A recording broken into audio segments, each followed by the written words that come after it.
Salut tout le monde, bienvenue dans l'épisode 2 du Grand Débrief.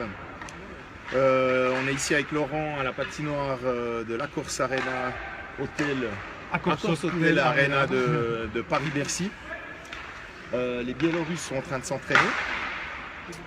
Pour commencer, on voulait déjà vous remercier pour l'accueil que vous avez fait à notre petit podcast, et puis on a reçu beaucoup de messages d'encouragement, donc merci à tous. Laurent, toi, c'était combienième mondiaux? Sixième mondiaux. Tu es un vétéran de la compétition. Alors, tu vas bientôt me rattraper au rythme où tu vas. Est-ce que tu peux peut-être expliquer aux gens que font les journalistes dans les 2-3 jours qui précèdent le début de la compétition? Le premier jour, c'est accréditation, prendre ses repères, trouver généralement ses enceintes avec la sécurité. C'est du dédale. D'ailleurs, ce matin, on a dû traverser toute la patinoire, escorter pour trouver la patinoire d'entraînement. Les premiers jours, c'est vraiment une adaptation, histoire de, quand ça commence vraiment, de ne pas être perdu, de savoir où sont les zones mixtes, et ce genre de choses. Le premier jour, surtout, c'est trouver l'accréditation. Quand on voit qu'on est sur la liste, ça ressemble à ça. Quand on voit qu'on est sur la liste, ça fait toujours chaud au cœur parce qu'on n'est jamais sûr de rien. Là, c'était assez particulier parce que les accréditations sont à l'extérieur de l'enceinte dans un container. Ça parlait un peu toutes les langues en anglais. Je crois que c'était l'équipe de Norvège qui touchait ces accréditations. Un des adversaires de la Suisse. Et dimanche soir. Ouais.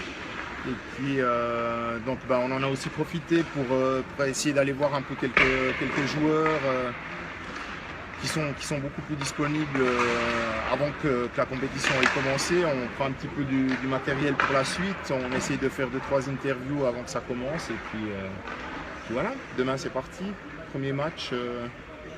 Vendredi ça commence avec les premiers matchs du tournoi. Vendredi à 12h15. Contre la Slovénie, c'est samedi, ouais. Samedi à 12h15 contre la Slovénie, je sais pas, ici il y a 13 800 places je crois. Je pense pas qu'il y aura beaucoup de monde samedi pour voir Suisse-Slovénie. La patinoire, qu'est-ce que tu en penses? C'est magnifique, c'est vraiment... Bon, ils ont tout refait l'intérieur, on voit que les coulisses, ils sont pas trop attardés à rafraîchir la peinture, c'est assez vieillot. L'arrière-scène est assez vieillotte, mais c'est une super patinoire. Il y a aussi une structure qui fait que au-dessus des rangées de spectateurs, on a l'impression que ça continue. J'ai hâte de voir l'équipe de France jouer ici samedi soir, je crois, contre la Norvège. Ouais, premier match. Ça risque d'être intéressant de voir cette belle patinoire remplie. Et moi j'ai pu discuter un petit moment avec Raphaël Diaz ce matin, et puis lui m'a dit ça ressemble à une patinoire de NHL, c'est immense. Et puis il se réjouit aussi de voir un peu quelle ambiance il y aura ici dedans. Le coach de la sélection, Patrick Fischer, lui a fait remarquer que la glace n'était pas terrible. Ouais, c'est souvent le cas dans ce genre d'enceinte qui fonctionne. En parlant du coach, toi tu as prévu quelque chose autour de Patrick Fischer? C'est le genre du Jura de demain et puis les titres de Roman Ducombi. On va un peu s'étaler, rappeler un peu sa carrière, son parcours. On a un peu tendance à oublier qu'il a même pas loin de 200 sélections en équipe de Suisse, puis que c'était quand même un joueur qui n'a jamais dit non, si ce n'est après les Jeux Olympiques de Turin, parce qu'il savait qu'il allait en NHL l'année suivante, il voulait préparer ça de manière optimale. Et là, il avait refusé, il avait décliné son invitation pour les mondiaux 2006. Oui, 2006.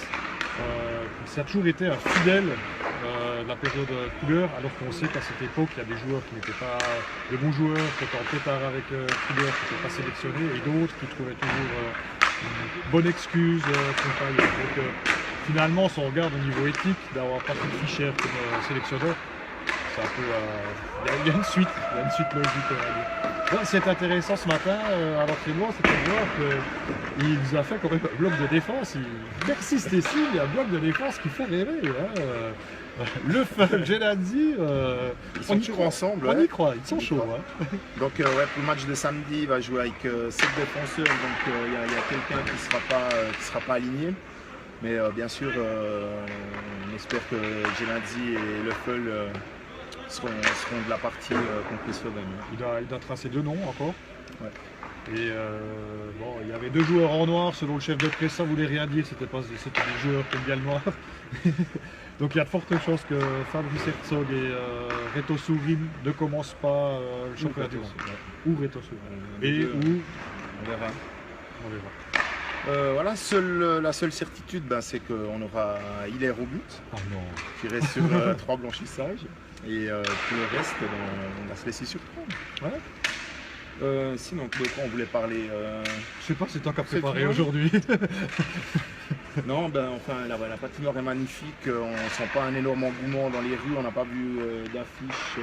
C'est assez surprenant. Voilà. Je n'étais pas en Russie l'année passée, il y a 2 ans, République tchèque, on voyait à tous les coins de rue des grandes affiches, etc. Ici, il a fallu vraiment arriver pratiquement dans le bâtiment pour voir IHF World Championship 2017, puis savoir où c'est qu'il fallait passer, où c'est qu'il fallait rentrer. Et puis les bénévoles qui sont à la sécurité, qui ne connaissent pas trop le hockey, ils sont juste là parce qu'ils sont là, mais participent au truc, mais ils ne connaissent pas trop le hockey. Tout le monde n'est pas encore prêt un jour du début, mais enfin, ça va, tout va rentrer dans l'ordre. Les sons nous surprennent. Et sinon, on a vu Christo Baluet ce matin encore. Il a nettoyé son genou pour reprendre il va bien, ses propos. Il a l'air en forme, et puis évidemment quand il joue avec l'équipe de France, il sort toujours des grands matchs. On espère que ce ne sera pas contre la Suisse mardi soir, un des tournants sans doute de la compétition quand même. Ce match contre les Français qui sera un match très attendu. Et voilà, on arrive au bout, Laurent. On a du boulot qui nous attend, on va quand même encore écrire des articles. Donc merci de nous avoir écoutés. Qu'est-ce qu'on a dit? On vous propose de nous envoyer des questions sur la page. Sur notre page Facebook. Peut-être qu'on essaiera d'organiser un petit rendez-vous demain pour répondre à tout ça. Demain vendredi, on essaye d'y répondre. Et puis, alors lâchez-vous. Voilà. Donc rendez-vous à l'épisode 3, vendredi. On ne sait pas encore vers quelle heure. Pas trop tard. Pas trop tard, et des questions intelligentes, merci. Bye, salut ciao tout le monde.